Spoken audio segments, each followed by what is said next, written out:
सबसे पहले तो मैं सभी अपने साथियों को प्रणाम करता हूं, अभिनंदन करता हूं और उनसे ये निवेदन करता हूं कि 19 मार्च को करनाल की नई अनाज मंडी में जो राष्ट्रवादी महासम्मेलन होने जा रहा है, इसमें आप बड़ी भारी संख्या में आएं, क्योंकि इसमें जो विचार सुनने को मिलेंगे, जिन नेताओं के मिलेंगे, मुख्यतया माननीय शरद पवार जी के, जो राष्ट्रीय अध्यक्ष हैं राष्ट्रवादी कांग्रेस पार्टी के, एनसीपी के, जो एक जमीनी स्तर से उठ के पहले एक विधायक, फिर वह मंत्री और फिर महाराष्ट्र में मुख्यमंत्री और फिर केंद्र में एक बार रक्षा मंत्री और 2 बार कृषि मंत्री रहे, और जिनके नाम पर लगभग सारा विपक्ष आज इस बात पे सहमति प्रकट कर रहा है कि 2024 के चुनावों की रहनुमाई वह करें और देश का अगला प्रधानमंत्री उन्हीं के रूप में सभी देशवासियों को मिले।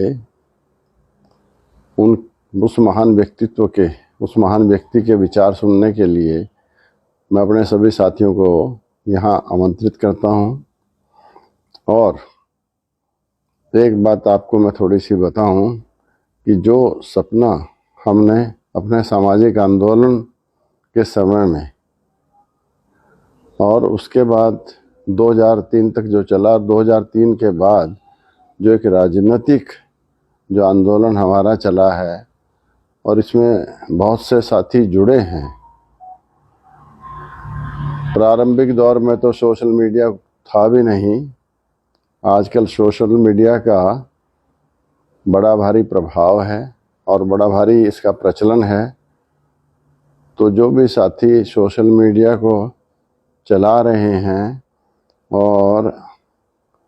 जो अभी तक सक्रियता में भी नहीं आए, उनसे भी मेरा निवेदन है कि वह सक्रिय होकर सोशल मीडिया पे 19 मार्च में करनाल की नई अनाज मंडी में होने वाली जनसभा के लिए लोगों को आने के लिए प्रेरित करें, क्योंकि जो माननीय शरद पवार जी हैं, जब इन्होंने मुख्यमंत्री का पद महाराष्ट्र में संभाला तो सबसे जो एक यूनिक कह लीजिए, एक विलक्षण अपनी तरह की एक उपलब्धि वो थी इनकी रोजगार की गारंटी कानून को बनाना और उसको फिर लागू करवाना। उससे कृषि में बदलाव किए, बिजली की उत्पादकता को बढ़ाया, बहुत उद्योग महाराष्ट्र में लगे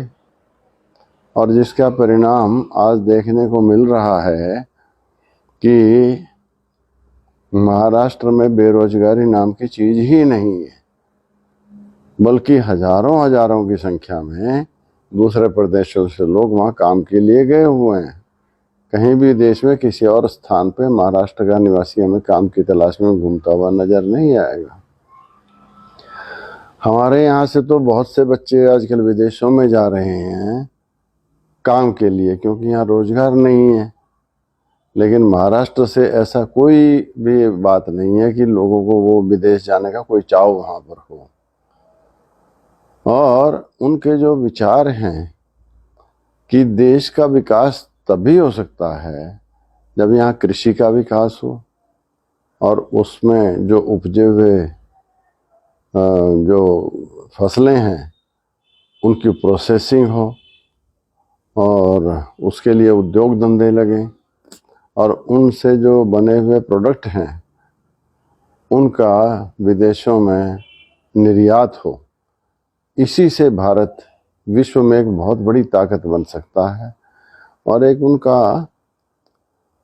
एक स्पष्ट विचार ये भी है कि देश तभी उन्नति कर सकता है जब इसके नागरिक स्वस्थ और शिक्षित हों। इसलिए स्वास्थ्य संबंधी सेवाएं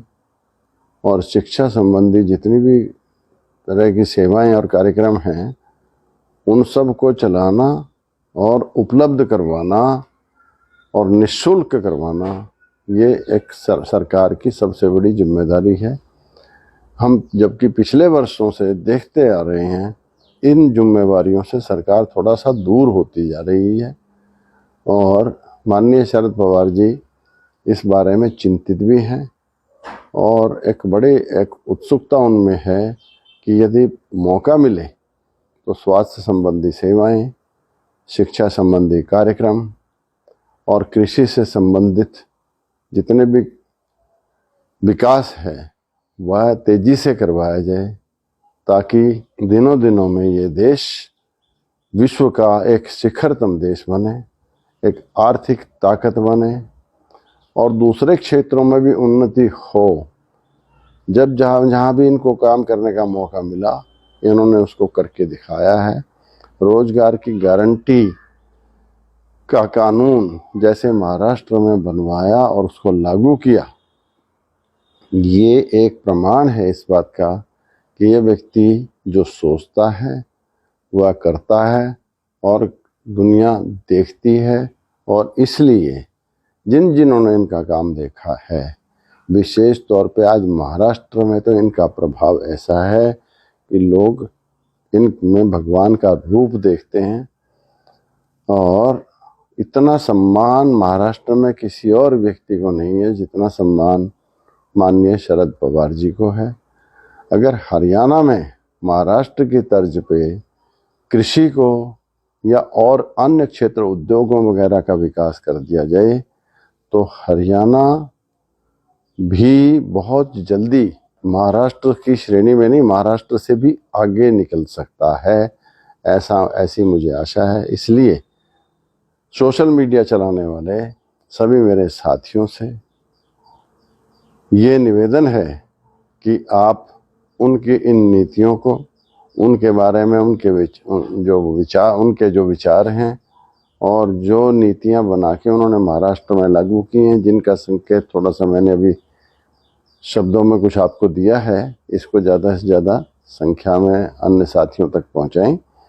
और ताकि ज़्यादा से ज़्यादा लोग 19 मार्च को करनाल की नई अनाज मंडी में सुबह 11 बजे होने वाले राष्ट्रवादी महासम्मेलन में आ सकें। धन्यवाद।